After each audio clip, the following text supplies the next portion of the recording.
SSC পরীক্ষায় এই প্রশ্নটা কতবার যে আসছে তুমি চিন্তাও করতে পারবে না।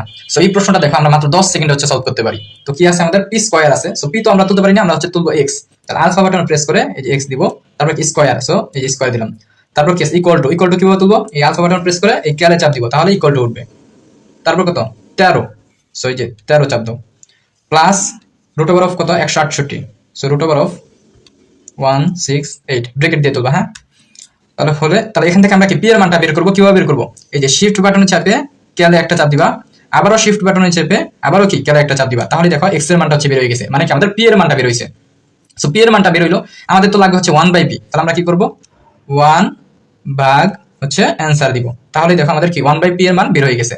এখন অপশন তো এই ফরম্যাটে নাই, অপশন হচ্ছে এই ফরম্যাটে, তাহলে আমাদের একটু চেক করতে হবে। সো আমাদের কত আসলো 0.196, দেখো এই যে এখানে আমি লিখে রাখছি 0.196, এখন আমরা মিলাবো। সো রুট ওভার অফ, দেখো আমি জানি অ্যান্সার হচ্ছে খ নাম্বারটা হবে।